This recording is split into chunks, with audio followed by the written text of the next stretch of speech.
بسم اللہ اولہ و آخرہ۔ پچھلی نشست میں جو گفتگو چل رہی تھی وہ فہم قرآن کے ضمن میں کچھ بنیادی اصول کہ جنہیں اگر پیش نظر رکھا جائے تو سہولت ہو جائے قرآن کے سمجھنے میں۔ 5 چیزیں بیان ہو چکی تھیں۔ نمبر 1، قرآن کا اسلوب استدلال منطقی نہیں ہے، فطری ہے، نیچرل اور خطابی ہے، انسان کو خود غور و فکر کرنے اور اپنے اندر جھانکنے کی دعوت دیتا ہے قرآن۔ ثانیاً، قرآن مجید کی آیات میں تقسیم ہے، محکمات اور متشابہات، اور سورہ آل عمران میں جہاں اس کا ذکر ہے فرما دیا گیا ہے کہ اہل ایمان کا شیوہ یہ ہونا چاہیے کہ وہ محکمات پر اپنی توجہ کو مرکوز رکھیں اور متشابہات کے بارے میں اجمالی طور پر یقین رکھیں کہ اللہ کی طرف سے ہے، یقیناً حق ہے، چاہے وہ ہماری سمجھ میں آئی ہے یا نہیں آئی۔ لیکن اس میں جو ایک براڈ تقسیم ہے وہ یہ کہ آیات الاحکام سب کی سب محکمات ہیں، مستقل، اور عالم غیب، عالم آخرہ، عالم برزخ، عالم ارواح، عالم ملائکہ، اس کے تمام امور مستقل طور پر متشابہات میں سے۔ البتہ ایک تیسری کیٹیگری ہے کہ جو سائنٹیفک فینومینا کے ضمن میں ہو سکتا ہے کہ ایک شے آج متشابہات میں ہو، کل وہ محکمات میں داخل ہو جائے، جبکہ انسانی علم جو ہے وہاں تک پہنچ جائے اور اس کا ادراک کر سکے۔ نمبر 3، تفسیر زیادہ تر لفظی طور پر اور نحو اور صرف سے بحث کرتی ہے، تعویل کا مقصد ہے اصل مدلول تک پہنچنے کی کوشش کرنا۔ نمبر 4، تعویل میں عام اور خاص کانٹیکسٹ میں، زمان و مکان کے خاص کانٹیکسٹ میں جب قرآن نازل ہوا تو کسی آیت کا کیا اصل مفہوم تھا جو سمجھا گیا، اس میں شان نزول کی روایات کو بھی اہمیت حاصل ہوگی۔ لیکن چونکہ قرآن مجید صرف اس دور کے لیے یا اس علاقے کے لوگوں کے لیے ہدایت نامہ بن کر نہیں آیا تھا، بلکہ پوری نوع انسانی کے لیے تابد الآباد، لہذا اسی میں وہ مضمر ہے، اس میں وہ ہدایت مضمر ہے کہ تعویل عام کر کے آیت کے الفاظ، ان کا در و بست اور آیت کا سیاق و سباق اس کے حوالے سے، اور القرآن یفسر بعضہ بعضا کے حوالے سے یقیناً جو ہے اس میں ابدی ہدایت جو مضمر ہے وہ بھی حاصل کی جا سکتی ہے۔ نمبر 5، تذکر اور تدبر کا فرق، یہ دونوں الفاظ قرآن کے ہیں۔ تذکر کے لیے 4 مرتبہ اللہ نے سورہ قمر میں چیلنجنگ انداز میں فرمایا ہے، وَلَقَدْ يَسَّرْنَا الْقُرْآنَ لِلذِّكْرِ فَهَلْ مِن مُدَّكِرٍ، ہم نے قرآن کو ذکر کے لیے، تذکر کے لیے، ہدایت اخذ کرنے کے لیے، بنیادی نصیحت حاصل کرنے کے لیے نہایت آسان بنایا ہے۔ تو ہے کوئی جو اس سے تذکر کرنا چاہے؟ اس تذکر بالقرآن کے لیے صرف یہ کافی ہے کہ انسان عربی زبان سے اتنا واقف ہو کہ اس کا ایک براہ راست مفہوم سمجھتا چلا جائے، اور دوسری شرط لازم ہے نیت کی درستی، طلب ہدایت پیش نظر ہو، اپنے علم کی دھوس جمانا جو ہے وہ مقصود نہ ہو، تو قرآن مجید سے تذکر حاصل ہو جائے۔ تدبر کے اعتبار سے قرآن مجید مشکل ترین کتاب ہے، بلکہ میں نے اس وقت ایک غلط لفظ استعمال کر دیا تھا، دنیا کی مشکل ترین، یہ دنیا کی کتاب ہے ہی نہیں، یہ تو مشکل ترین کتاب ہے، بھائی معنی کہ اللہ تعالیٰ کے علم کامل سے اس کا نزول ہوا ہے، اس علم کا احاطہ کسی انسان کے لیے ممکن نہیں ہے۔ اسی طرح یہ قرآن ایک ایسے سمندر کے مانند ہے جس کا نہ کوئی کنارہ ہے اور نہ ہی اس کی کوئی تہہ ہے، اس میں پوری زندگیاں کھپانے کے باوجود بھی افلا یتدبرون القرآن، تدبر، لیدبروا آیاتہ ولیتذکر اولو الالباب، یہ 2 اصطلاحات خود قرآن کی ہیں۔ میرا جو کتابچہ ہے مسلمانوں پر قرآن مجید کے حقوق، اس میں نے ان پر تفصیل سے بحث کی۔ نمبر 6، 2 اعتبارات سے قرآن مجید پر غور کرنے والے کا ایٹیچیوڈ ایک دوسرے سے بالکل متضاد ہوگا۔ احکام کے حوالے سے ایک طالب علم کا رخ پیچھے کی طرف ہونا چاہیے، اسلاف نے کیا سمجھا، ان سے پہلوں نے کیا سمجھا، ان سے پہلوں نے کیا سمجھا، صحابہ نے کیا سمجھا، یہاں تک کہ اپنے آپ کو محمد الرسول اللہ کے قدموں میں پہنچا دیجیے۔ دین کا عملی پہلو، حلال اور حرام، جائز و ناجائز، یہ چیزیں آپ کو، یہ نہیں کہ آپ کو نئے زمانے کی وہ جو بھی ریسرچ ہو اس کے حوالے سے اور نئے زمانے کے سائنسی جو حقائق ہیں ان کے حوالے سے بات کریں۔ دوڑ پیچھے کی طرف ہے گردش ایام تو، پیچھے سے پیچھے، پیچھے سے پیچھے، یہاں تک کہ مصطفیٰ برسا خیش را کے دی ہم اوست اگر بہو نہ رسیدی تمام بولا۔ لیکن حکمت، سائنس، اس کے حوالے سے آگے بڑھی ہے، آگے سے آگے بڑھی ہے۔ وہ تو میں عرض کر چکا ہوں کہ وہ جو فینومینا قرآن مجید میں سائنٹیفک مذکور ہیں، ان کی اصل حقیقت جو ہے وہ ہمارے اگر اسلاف کو سمجھ میں نہیں آ سکی تو بات سمجھ میں آتی ہے۔ ابھی اس علم کی سطح ہی اتنی کمزور تھی، اتنی نیچی تھی کہ ان کی اس کا ادراک ممکن نہیں تھا۔ اس میں آگے بڑھیے تو اس میں بالکل متضاد ہو گیا کہ ایک میں زمانے کا ساتھ دینے کی بجائے زمانے سے بھی آگے چلو، اور ایک میں پیچھے پیچھے پیچھے پیچھے، یہاں تک کہ محمد الرسول اللہ والذین معہ، محمد الرسول اللہ والذین معہ، ان کے قدموں تک اپنے آپ کو پہنچا دو۔ آخری شے فہم قرآن کے ضمن میں، لیکن یہ last but not the least کے مصداق ہے۔ یہ بات بہت صراحت کے ساتھ مولانا مودودی نے لکھی ہے تفہیم القرآن کے مقدمے میں، اور بہت اہم بات ہے، بہت اہم بات ہے، اور وہ یہ ہے کہ قرآن مجید ایک ایسی کتاب نہیں ہے جسے کوئی محقق اور ریسرچ اسکالر اپنی لائبریری میں بیٹھ کر اور ریفرنس بک سامنے رکھ کر ادھر سے ادھر اور سمجھ لے۔ اس کے سمجھنے کی شرط لازم یہ ہے کہ جو یہ راستہ دکھاتا ہے اس پر چلنا شروع کرے۔ ایک ایک قدم کے بعد قرآنی حقائق مزید منکشف ہوں گے، اور مزید منکشف ہوں گے، اور مزید منکشف ہوں گے۔ جب تک قرآن مجید کے بتائے ہوئے راستے پر آدمی چلے گا نہیں، قرآن کی اصل حقیقت اس پر کبھی منکشف نہیں ہوگی۔ چاہے تفسیر لکھ دے، وہ تو لفظوں کی بحث ہے، صرف اور نحو ہے، یا روایات ہیں، وہ جمع کر دیجئے، لیکن یہ کہ قرآن مجید کا صحیح فہم عمل کے بغیر ممکن نہیں۔ جیسے قرآن مجید میں آتا زادتہم ایمانا، ایمان بڑھتا ہے، عمل کے ذریعے سے ایمان بڑھتا ہے۔ میں اس میں ایک شے کا اضافہ کر رہا ہوں۔ میرے نزدیک قرآن مجید مینول آف ریولیوشن، محمد عربی صلی اللہ علیہ وسلم نے ایک عظیم انقلاب برپا کیا دنیا میں، اور ایک انقلابی جد و جہد کی ہے۔ دعوت کے قبول کرنے والوں کو منظم کرنا، ان میں سم و طاعت کی عادت پیدا کرنا، پھر ان میں تن من دھن قربان کرنے کا جذبہ پیدا کرنا، پھر ان کا تزکیہ کرنا، ان کی تربیت، پھر جب وہ تیار ہو جائیں تو باطل سے ٹکر، اور اس میں پھر جہاد اور قتال کے مراحل، تاکہ انقلاب آ گیا، اور یہ کہ جاء الحق وزہق الباطل ان الباطل کان زہوقا۔ اس جد و جہد کے ہر مرحلے پر قرآن نازل ہو رہا ہے، جو اس مرحلے کے جو مسائل ہیں، جو اس مرحلے کے پرابلمز ہیں، جو اس مرحلے کی مشکلات ہیں، ان سے بحث کر رہا ہے۔ اب اگر کوئی فرد یا کوئی گروہ اس پروسیس میں وہ داخل ہی نہیں، وہ سمجھ ہی نہیں سکتا کہ یہ جو بات کہی جا رہی ہے اس کا اصل محل کیا ہے، مقام کیا ہے، کیوں کہی جا رہی ہے، وہ تو جب اسی قسم کی انقلابی جد و جہد میں کوئی خود مبتلا ہوگا تو اسے معلوم ہوگا کہ یہ تھی وہ مشکل، یا یہ تھا وہ مسئلہ، یا یہ تھا وہ مرحلہ جو اس وقت کی جو جد و جہد تھی محمد الرسول اللہ والذین معہ کی، کہ اس وقت یہ آیات نازل ہوئی۔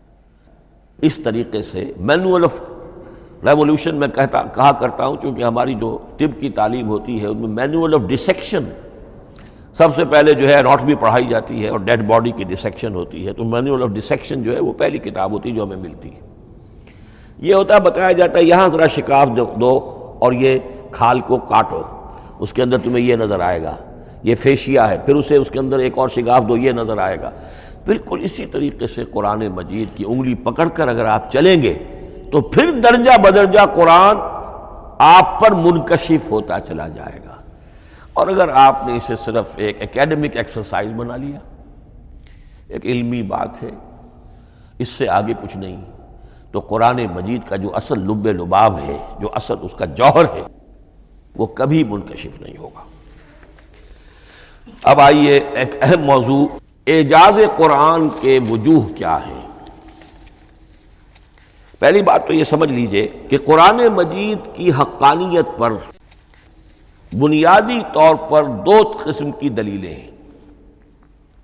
ایک دلیل خارجی ہے، خارجی دلیل محمد الرسول اللہ صلی اللہ علیہ وسلم کی شخصیت اور آپ کا کارنامہ، الصادق الامین، قد لبثت فیکم عمرا، میں تمہارے مابین ایک عمر گزار چکا ہوں، تم نے مجھے دیکھا، میرا کردار دیکھا، تم نے خود مجھے الصادق اور الامین کا جو ہے خطاب دیا، تو خود حضور کی شخصیت دلیل ہے قرآن مجید کی حقانیت پر۔ اس اعتبار سے ایک مضمون بہت اہم ہے، اور وہ یہ کہ قرآن اور محمد صلی اللہ علیہ وسلم اس طرح ایک دوسرے کے ساتھ جڑے ہوئے ہیں، گتھے ہوئے ہیں، ایک وحدت بن گئے ہیں، ایک آرگینک ہول بن گئے ہیں کہ ایک دوسرے کے لیے شاہد بھی ہے اور ایک دوسرے کے لیے کمپلیمنٹری بھی ہے، جس کے لیے میں دو مقامات سے استشہاد کروں گا۔ سورہ بینہ میں فرمایا لم یکن الذین کفروا من اہل الکتاب والمشرکین منفکین حتی تأتیہم البینہ،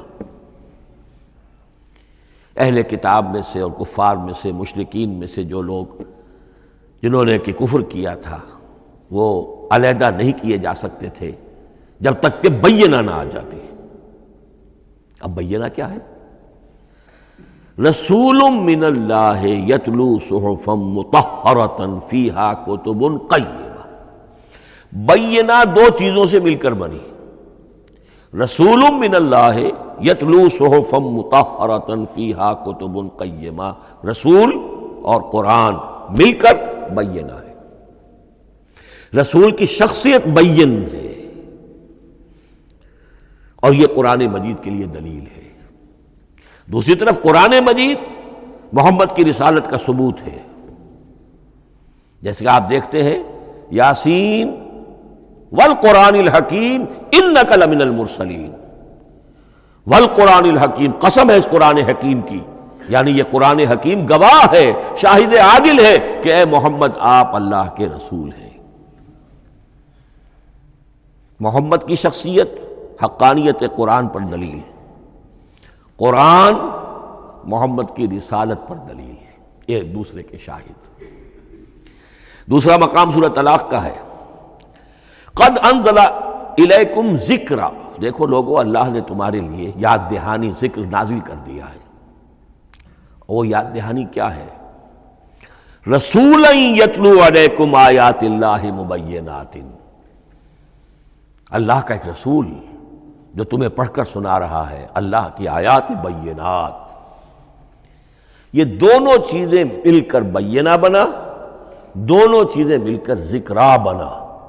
اس حوالے سے یہ دونوں چیزیں ایک دوسرے کے ساتھ یوں سمجھیے کہ اس طریقے سے گتھی ہوئی ہیں، دونوں حقیقتیں اس طرح جمع ہیں کہ ایک دوسرے سے جدا نہیں کی جا سکتی۔ اگلی بات یہ سمجھیے کہ قرآن مجید محمد الرسول اللہ کا اصل معجزہ، بلکہ اس سے آگے بڑھ کر ایک لفظ استعمال کروں گا، واحد معجزہ ہے۔ آپ شاید حیران ہو کہ اور بھی تو معجزات بیان ہوتے ہیں حضور کے، لیکن میری بات سمجھیے، غور کیجیے، ان واقعات سے مجھے انکار نہیں ہے، لیکن جو بات میں کہنا چاہتا ہوں اس کو اچھی طرح سمجھیے۔ معجزہ کہتے کسے؟ معجزہ عاجز کر دینے والی شے۔ اس معجزے میں دو چیزیں ہونی لازم ہیں، دعویٰ اور تحدی، چیلنج۔ جب کہ کوئی خرق عادت کوئی شے پیدا ہو جائے، خرق عادت اسے کہتے ہیں کہ فزیکل لا ایک ہے، پانی، واٹر کیپس اٹس سرفیس، حضرت موسیٰ کا عصا اس پر لگا اور سمندر پھٹ گیا، خرق عادت ہے، یعنی جو عادی قانون ہے، عام طور پر جو قوانین طبعیہ ہیں ان کا پھٹ جانا، ختم ہو جانا، ٹوٹ جانا، اور کسی حقیقت کا اس میں سے ظاہر ہو جانا جو ان فزیکل لاز کے خلاف۔ آگ کے بارے میں قانون کیا ہے؟ وہ جلاتی ہے، لیکن یہ کہ یہ معجزہ ہے، یہ خرق عادت ہے کہ حضرت ابراہیم آگ میں ڈالے گئے، اس نے نہیں جلایا، یا نارو کونی بردن و سلام علی ابراہیم۔ تو خرق عادت کو اب دو قسموں میں آپ سمجھیے۔ ایک خرق عادت وہ ہے جو دعوے کے ساتھ پیش کیا جائے، اپنی صداقت، اپنی رسالت کی حقانیت اور صداقت کے ثبوت کے طور پر، اور اس میں چیلنج کیا جائے کہ آؤ مقابلہ کر لو۔ وہ اس رسول کا اصل معجزہ ہوتا ہے۔ ایک خرق عادت وہ ہے جو اللہ تعالیٰ اپنے نیک بندوں کی بزرگی کو ظاہر کرنے کے لیے، غیر انبیاء کے لیے بھی کرامات جنہیں ہم کہتے ہیں ہو جاتی ہے۔ بہت سے صحابہ سے وہ کرامات ثابت ہیں۔ حضرت عمر رضی اللہ تعالی عنہ کو شام کا میدان جنگ دکھا دیا گیا، یا ساریۃ الی الجبل کے الفاظ آپ نے فرمائے۔ ابھی تو ٹیلی ویژن کہیں نہیں تھا، ابھی یہ سارے وسائل و ذرائع موجود نہیں تھے، یہ خرق عادت ہے۔ غیر نبی کے لیے اسے ہم کہیں گے کہ یہ کرامات ہے۔ نبی کے لیے لفظ معجزہ اختیار کر لیا جاتا ہے، لیکن معجزہ اس کو نہیں کہنا چاہیے، اصل میں یہ بھی نبی کے لیے کرامات کے درجے کی شے ہے جو اس سے بلند ہے۔ معجزہ وہ ہے جسے کوئی نبی دلیل کے طور پر پیش کرے اور اس پر چیلنج کرے کہ آؤ اور مقابلہ کرو۔ مثلا حضرت موسیٰ علیہ السلام کو دو معجزے دیے گئے، اور اس میں سے جو سانپ بن جانا تھا لاٹھی کا، وہ معجزہ جس پر چیلنج بھی آیا اور ساحروں سے مقابلہ بھی کیا، اور ساحر شکست کھا گئے، عاجز آ گئے۔ القی السحرۃ ساجدین، وہ سارے جادوگر جو ہیں فوری طور پر بے اختیار سجدے میں گر گئے۔ آمنا برب موسیٰ و ہارون، ہم ایمان لے آئے موسیٰ اور ہارون کے رب پر۔ یہ معجزہ ہے۔ اس معنی میں محمد الرسول اللہ صلی اللہ علیہ وسلم کا معجزہ صرف قرآن حکیم۔ قرآن مجید میں آپ سورہ انعام میں بھی دیکھیں گے بہت ہی شدت کے ساتھ، سورہ بنی اسرائیل میں دیکھیں گے بڑی تفصیل کے ساتھ معجزے طلب کیے گئے۔ آپ اس مکے کی سرزمین میں ابھی ہمارے دیکھتے ہی دیکھتے چشمہ نکال دیجئے، ہم مان لیں گے آپ اللہ کے رسول ہیں۔ آپ ہماری نگاہوں کے سامنے آسمان پر چڑھ کر دکھائیے، پھر وہاں سے کتاب لے کر اتریے، پھر ہم سمجھ لیں گے آپ اللہ کے رسول ہیں۔ آپ کے لیے چشم زدن میں کوئی محل سونے کا چاندی کا تیار ہو جائے، مان لیں گے آپ کو اللہ کے رسول ہیں۔ آپ اس بے آب و گیا وادی میں فوراً ایک باغ جو ہے اپنے لیے بنا کے دکھا دیں، مان لیں گے کہ آپ اللہ کے رسول ہیں۔ ایسے تمام مطالبات پر اللہ تعالیٰ کی طرف سے کوڑا جواب ملا، اللہ اس قسم کی کوئی شے نہیں دکھائے گا۔ بلکہ سورہ انعام جب ہم پڑھیں گے وہاں تو بہت ہی واقعہ یہ ہے کہ اس کو پڑھ کر رقت طاری ہوتی ہے کہ ایک موقع پر ایسا محسوس ہوتا ہے کہ حضور صلی اللہ علیہ وسلم کی طبیعت مبارکہ میں یہ خیال پیدا ہو گیا کہ اللہ کو ایسی شے ان کو دکھائی دی جائے تاکہ چپ تو ہو جائے، نہ بھی مانیں گے چپ تو ہوں گے، ورنہ تو عوام کے سامنے ان کی دلیل مجھ پر قائم ہو رہی ہے کہ بھائی یہ رسالت کے مدعی ہے۔ ہم کہتے ہیں معجزہ دکھاؤ، معجزہ نہیں دکھاتے، تو پوزیشن میری جو ہے کمزور ہو رہی ہے۔ وہاں جس انداز میں اللہ نے کہا ہے، ہرگز نہیں، اے نبی اگر آپ کے اختیار میں ہے تو کہیں آسمان پر سیڑھی لگا لیجئے، یا زمین میں سرنگ لگا کے کوئی معجزہ لا سکتے ہو تو لے آئیے، ہم نہیں دکھائیں گے۔ رقت طاری ہوتی ہے۔ تو حضور کا معجزہ اس معنی میں صرف ایک ہے اور وہ قرآن ہے۔ اچھا، اس کے لیے کیسے کیسے چیلنج کیے گئے؟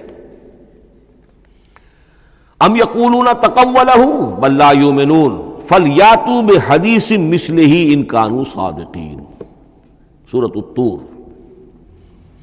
کیا ان لوگوں کا کہنا یہ ہے کہ یہ کلام خود محمد نے موضوع کر لیا ہے صلی اللہ علیہ وسلم؟ تو اگر ایسی بات ہے تو وہ بھی ایسا ہی کلام پیش کر دیں۔ تحدی، اس چیلنج کو کوئی قبول نہیں کر سکا۔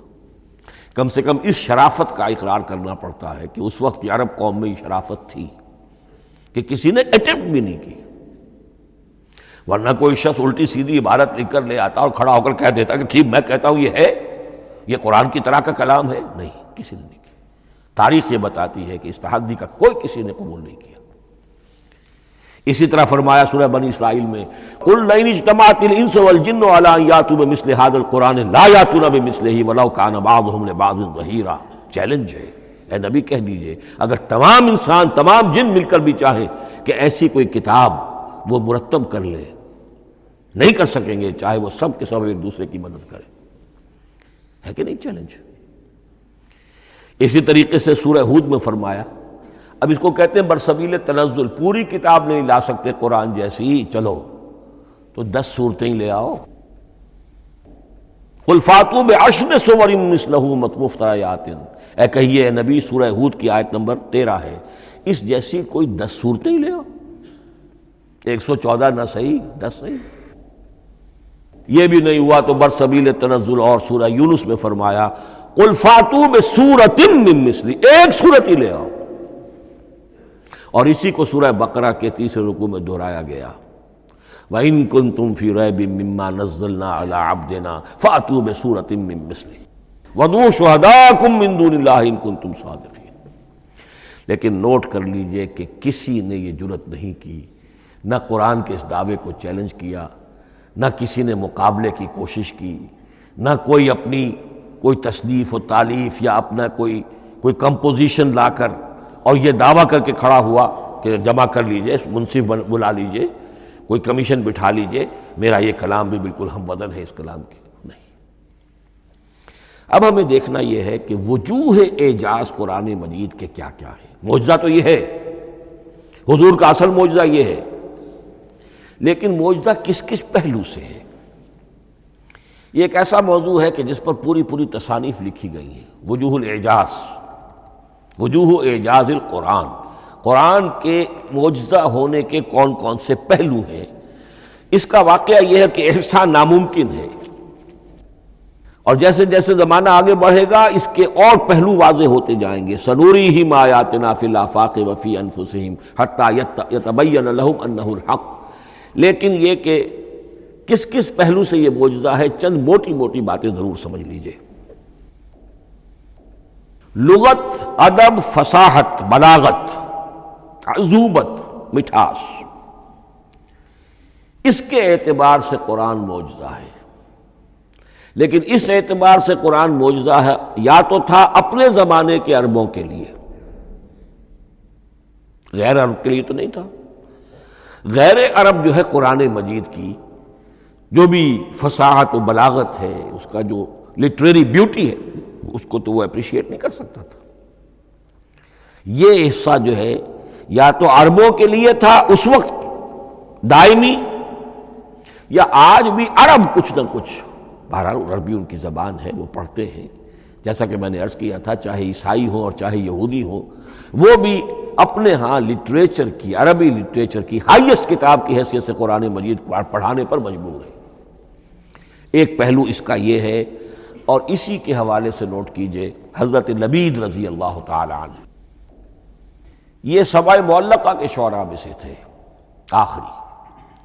عربوں میں چونکہ اس کا بڑا چرچا تھا شاعری کا، تو ان کا جو سالانہ جشن ایک ہوتا تھا، اس میں وہ بہت بڑے بڑے شعراء سب جمع ہوتے تھے، اپنے اپنے قصیدے پڑھتے تھے، اور جس کا قصیدہ سمجھا جاتا تھا کہ سب سے اعلیٰ ہے، سب سے بلند ہے، سب سے عمدہ ہے، اب اسے اس سال کے لیے وہ گویا کہ ملک الشعراء اس کو مانا جاتا تھا کہ یہ شاعروں کا بادشاہ ہے، اور تمام شاعر اسے سجدہ کرتے تھے بالفعل، اور اس کے قصیدے کو کعبے کی دیوار کے ساتھ ٹانگ دیا جاتا تھا، معلق کر دیا جاتا تھا. ایسے 7 قصیدے ہیں جن کے مجموعے کا نام ہے سبع معلقہ. اس سبع معلقہ جو ہے 7 جو سلسلے ہیں، ان میں آخری حضرت لبید کا ہے. وہ ایمان لے آئے. ایمان لانے کے بعد انہوں نے شعر کہنا چھوڑ دیا. اس پر حضرت عمر نے ایک دفعہ ان سے کہا کہ لبید اب آپ شعر نہیں کہتے. ان کا جواب تھا ابعد القرآن،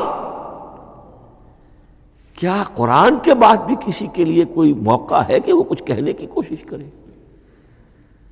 فصاحت اور بلاغت کی تو معراج قرآن مجید ہے، وہ آ چکی ہے۔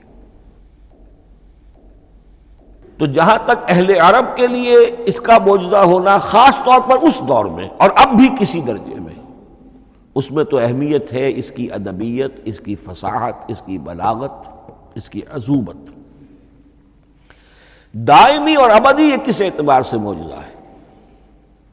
عہد حاضر میں اور غیر عرب لوگوں کے لیے۔ نمبر ایک، سائنسی حقائق کا انکشاف۔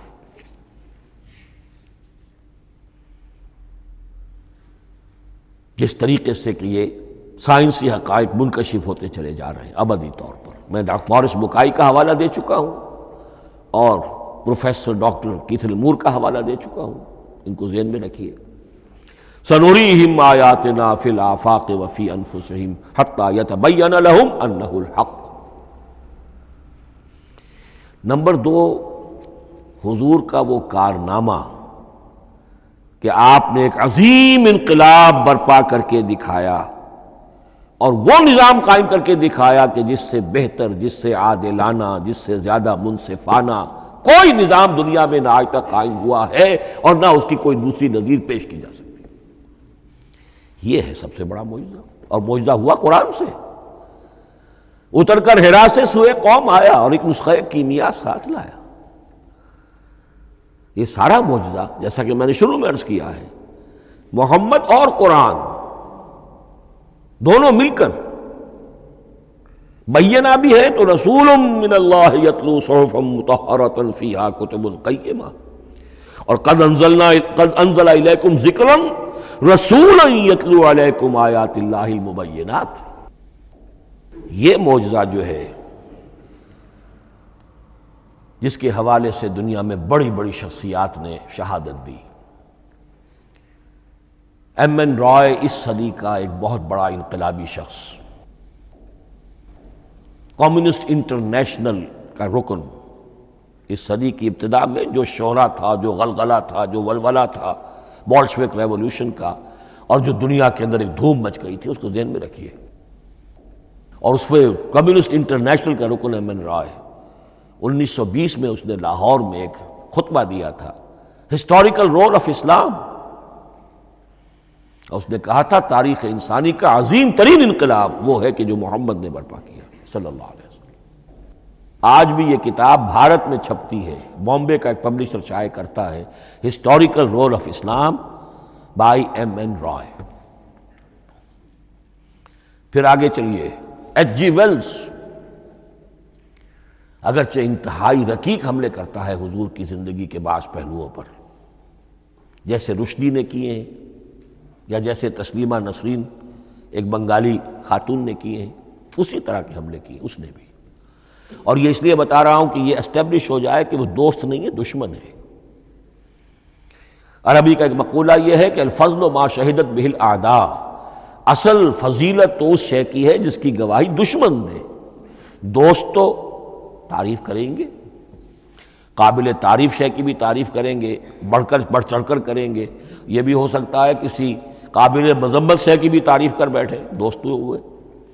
دشمن جو ہے وہ تو ظاہر بات ہے اسی بات کو مانے گا جس میں کسی شک و شبہ کی گنجائش نہ ہو۔ اس لیے میں نے عرض کیا کہ دشمن ہے، رقیق حملے کرتا ہے، لیکن آخر میں جب آتا ہے concise history of the world میں چیپٹر جو ہے حضور پر، اس میں خطبہ حجۃ الوداع کا وہ حوالہ دیتا ہے، لا فضل لعربی علی عجمی ولا لعجمی علی عربی ولا لاحمر علی اسود ولا لاسود علی احمر الا بالتقوی۔ اور پھر لکھتا ہے کہ اگرچہ انسانی حریت و اخوت و مساوات کے واعظ تو پہلے بھی بہت کہے گئے تھے، یہاں تک کہ مسیح ناصری حضرت عیسیٰ علیہ السلام کے ہاں بھی ہمیں بڑے واعظ ملتے ہیں، لیکن یہ ماننا پڑتا ہے کہ تاریخ انسانی میں پہلی مرتبہ ان اصولوں پر ایک انسانی معاشرہ قائم کر کے دکھایا محمد نے صلی اللہ علیہ وسلم۔ Although the sermons of human freedom, fraternity and equality were said before also, and we find a lot of them in Jesus of Nazareth, but it must be admitted that it was Muhammad sallallahu alaihi wasallam who established for the first time in history a society based on these principles. اسی طرح کی گواہی آج سے تقریباً 20 سال پہلے امریکہ کے ڈاکٹر مائیکل ہارٹ نے دی. A selection and gradation of the 100 most influential personalities of human history. اور نمبر 1 پر محمد کا ذکر کر رہا ہے صلی اللہ علیہ وسلم، اور کہتا ہے naturally I owe an explanation, میں عیسائی ہوں اور ابھی تک عیسائی ہے، وہ اس کی موت کی بھی ابھی کوئی خبر نہیں آئی ہے، عیسائی ہے، لیکن یہ کہ اس نے حضور کو نمبر 1 پر رکھا، حضرت عیسیٰ کو نمبر 3 پہ لے گیا.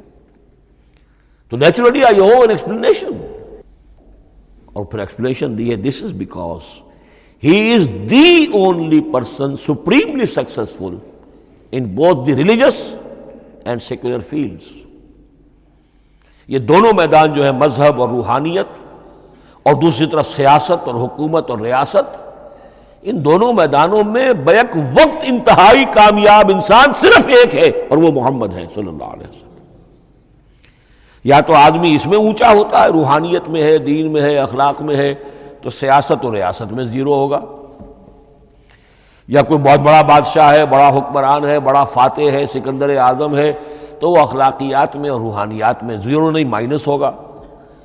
یہ معاملہ کہ دونوں میں this is because he is the only person supremely successful in both the religious and the secular fields. لیکن یہ بات نوٹ کر لیجئے کہ جو تازہ ایڈیشن ہے اس کتاب کا، اس میں سے یہ پیسج نکال دیا ہے نئے جو ایڈیٹرز ہیں انہوں نے. اس کے لیے آپ کو کسی پرانے ایڈیشن سے رجوع کرنا پڑے گا، concise history of the world, اور وہ لائبریریوں میں مل جائے گا. علامہ اقبال نے اس بات کو یوں بیان کیا ہے، ہر کجا بینی جہان رنگ و بو، کہ از خاکش بروید آرزو، یاد نور مصطفیٰ اورا بہاس، یا ہنود اندر تلاش مصطفیٰ است.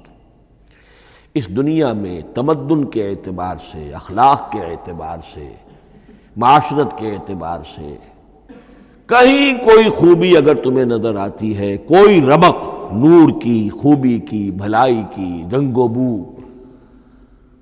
جان لو کہ یا تو وہ نور محمدی سے مستعار لی گئی ہے، اور یا ابھی تک انسان ابھی محمد کی تلاش میں ہے، ادھر جا رہا ہے، قافلہ ادھر جا رہا ہے نوع انسانی کا، چاروں ناچار ادھر جا رہا ہے.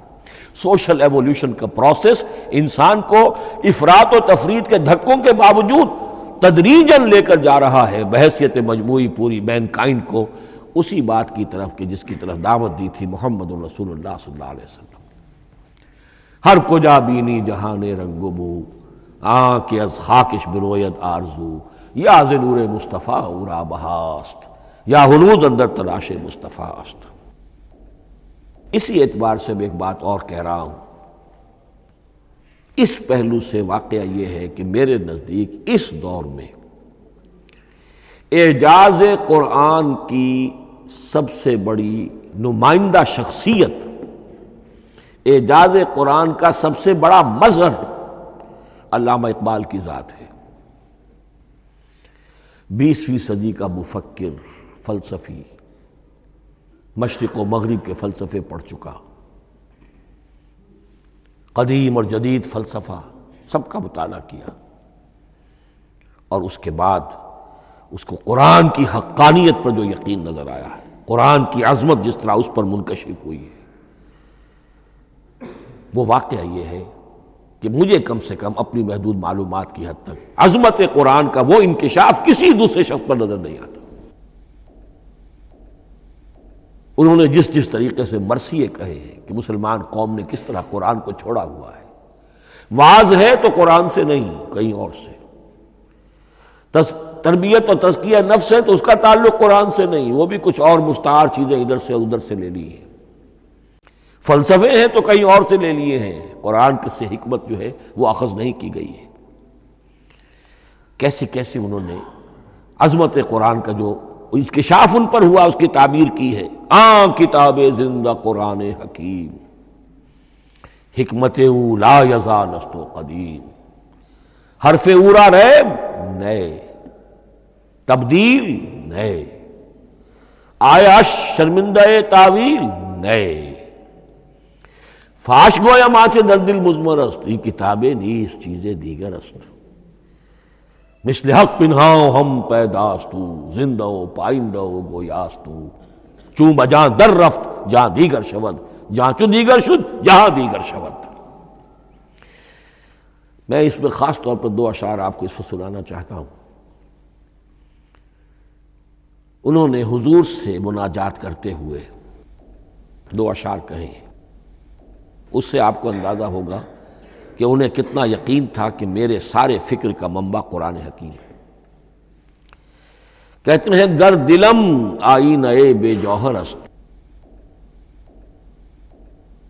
اے اللہ کے رسول صلی اللہ علیہ وسلم، اگر میرا دل اس آئینے کے مانند ہے جس میں چمک نہیں ہے، ورب حرفم غیر قرآن مضمر است، اور اگر میرے پیغام میں قرآن کے سوا کوئی شے شامل ہو گئی ہے، قرآن کے سوا کوئی چیز اس میں چھپی ہوئی ہے، مضمر ہے، پردہ ناموس فکرم چاک کن، تو میرے فکر کی ناموس کے دھجیاں بکھیر دیجئے۔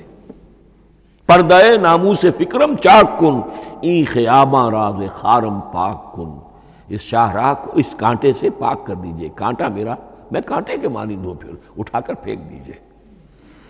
روز محشر خار و رسوا کن مرا، بے نصیب از بوسہ پاک کن مرا، قیامت کے دن مجھے ذلیل و خوار کیجیے گا اور اپنے قدموں، اپنے پائے مبارک کا بوسہ لینے سے محروم کر دیجیے گا۔ یہ اتنی بڑی بد دعا جو اقبال اپنے آپ کو دے رہا ہے، تو کس قدر یقین اسے حاصل ہے کہ اس نے قرآن کی ترجمانی کی ہے۔ اب آئیے، بہت چھوٹے چھوٹے دو اور مضمون ہیں۔ قرآن حبل اللہ ہے، اس کے کیا معنی ہے؟ حبل رسی کو کہتے ہیں، اللہ کی رسی۔ حبل من مسد، سورہ لہب میں یہ لفظ آیا ہے۔ امام راغب نے اس کی تعبیر کی ہے، استعیر للوصل ولکل ما یتوصل بہ الی شیء، یا تو تعلق کو حبل سے استعارہ دیا جاتا ہے، استعارے کے طور پر حبل کا لفظ کسی تعلق کے لیے استعمال ہوتا ہے، یا کسی شے تک پہنچنے کا ذریعہ، وہ حبل ہے۔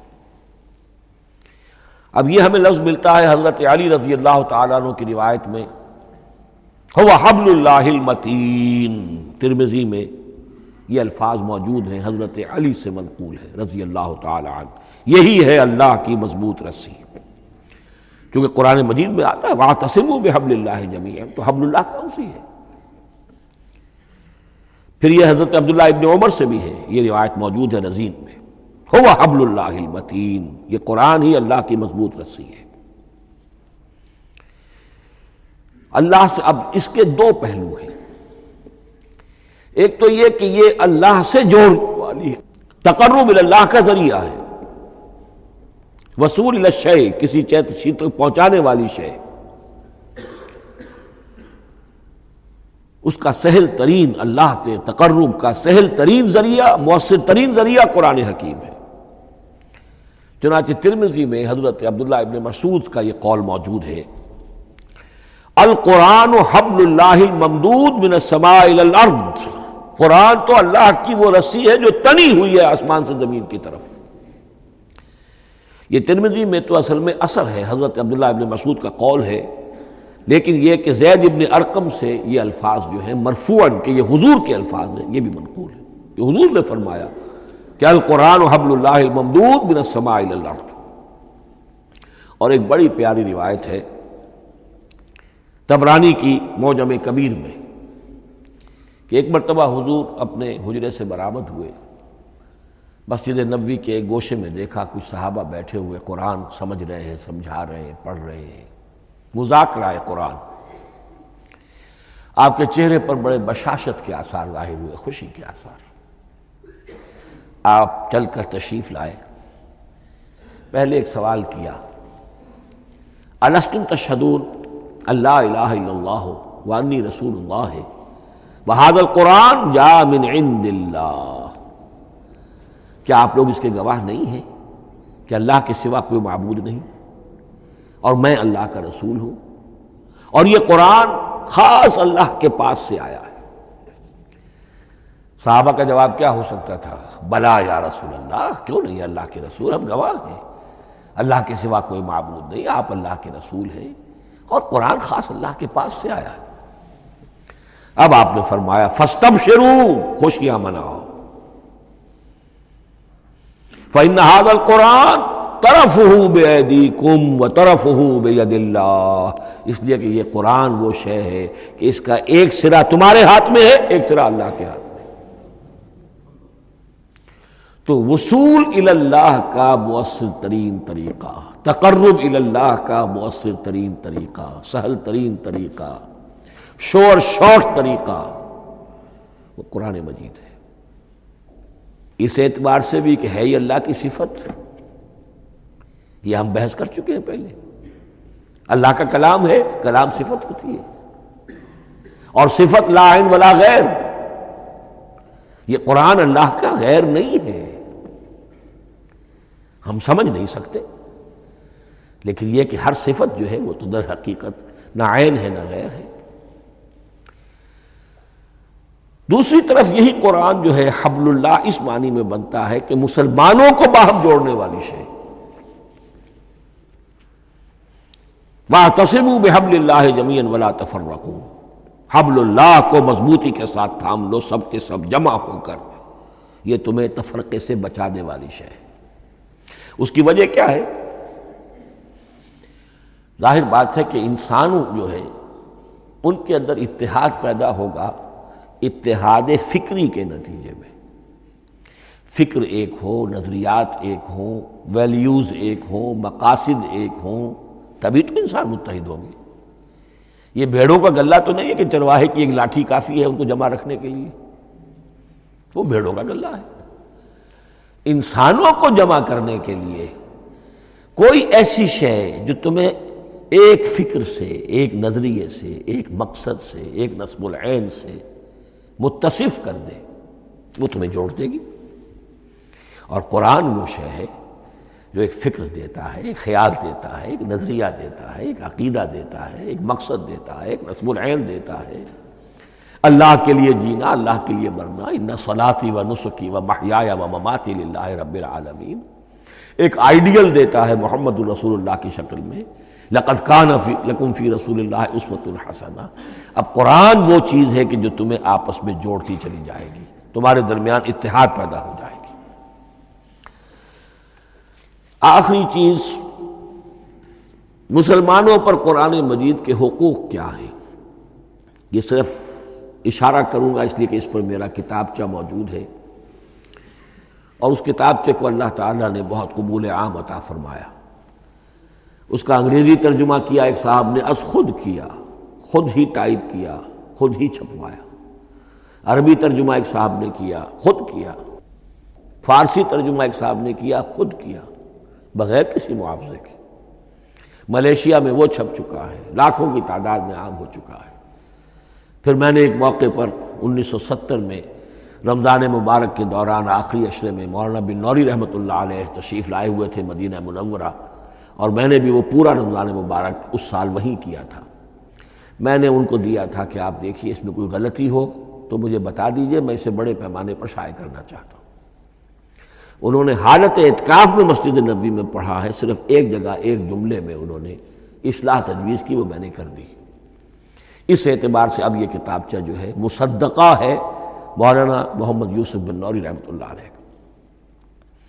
اس میں اللہ تعالیٰ نے جو بات مجھ سے کہلوا دی تھی، تقریباً 30 سال پہلے کی بات ہے، ہر مسلمان پر قرآن مجید کے 5 حقوق حسب استعداد و توفیق عائد ہوتے ہیں۔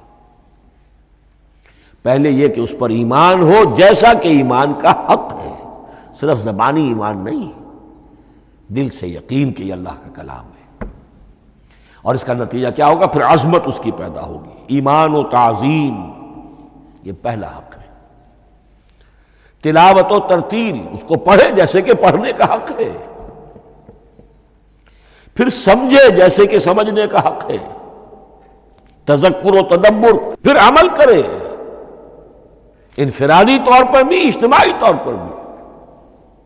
انفرادی طور پر جو آپ کی زندگی کے معاملات ہیں وہ آپ قرآن کے مطابق طے کریں، قومی سطح پر حکومت اور ریاست اور قانون اور سیاست اس کے سارے تقاضے قرآن کے مطابق پورے ہوں، اور آخری یہ کہ اس قرآن کو پہنچائیں اور عام کریں، جس کے لیے حضور نے اس حد تک اس میں عمومیت کر دی ہے کہ بلغوا انی ولو آیۃ، پہنچاؤ میری جانب سے خواہ ایک ہی آیت پہنچاؤ، میرا کوئی امتی اس سعادت سے بالکل محروم نہ رہ جائے۔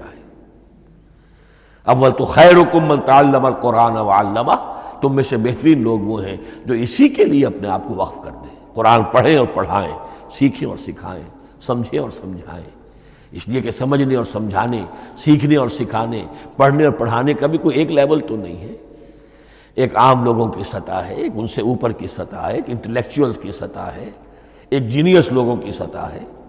ان تمام سطحوں پر قرآن کو سمجھانے کے لیے، پہنچانے کے لیے خود بھی تو اوپر اٹھنا پڑے گا، خود اسے سیکھنا پڑے گا، خود اس کی گہرائی میں غوطہ زنی کرنی پڑے گی، اور یہ ایک لائف لانگ پروسیس ہے، یہ کوئی پارٹ ٹائم جاب نہیں ہے، یہ کوئی صرف پیس ٹائم نہیں ہے، یہ کوئی ہابی نہیں ہے، ہمہ وقت ہمہ تن، خیرکم من تعلم القرآن وعلمہ۔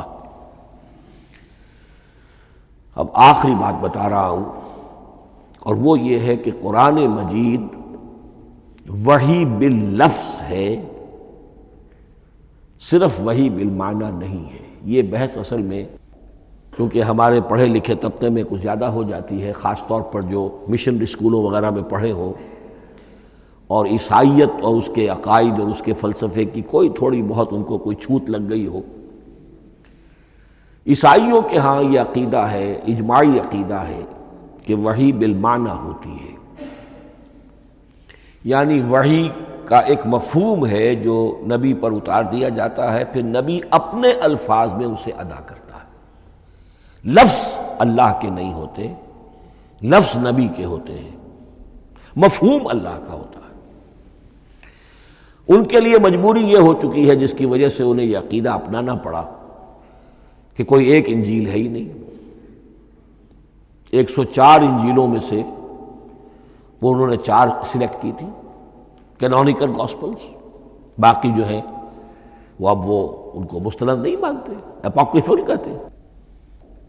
اور میں نے ایک مرتبہ ایک پادری صاحب سے، مسٹر وائٹ ہوتے تھے منٹگمری میں نے ان سے پوچھا which one of them is Bible, یہ متی اور یہ لیوک اور مارکس اور جان، ان میں سے کون سی بائبل کون سی ہے؟ تو اس نے جواب دیا none of them is Bible. Bible is in them.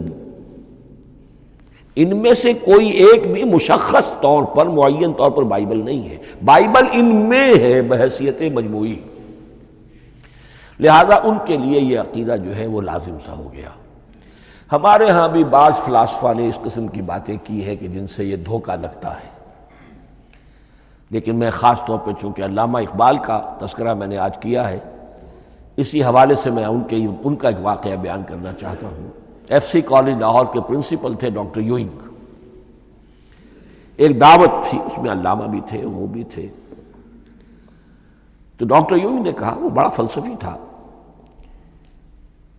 کہ ڈاکٹر اقبال ہم نے سنا ہے کہ آپ بھی وحی باللفظ کے قائل ہیں، آپ جیسا پڑھا لکھا شخص، عالم دانا۔ علامہ اقبال نے فرمایا جی ہاں، اور مجھے تو اس کا ذاتی تجربہ ہے، مجھ پر تو جو شعر نازل ہوتے ہیں وہ الفاظ میں ڈھلے ہوئے ہوتے ہیں، میں ان میں تبدیلی کرنا چاہوں تو نہیں کر سکتا۔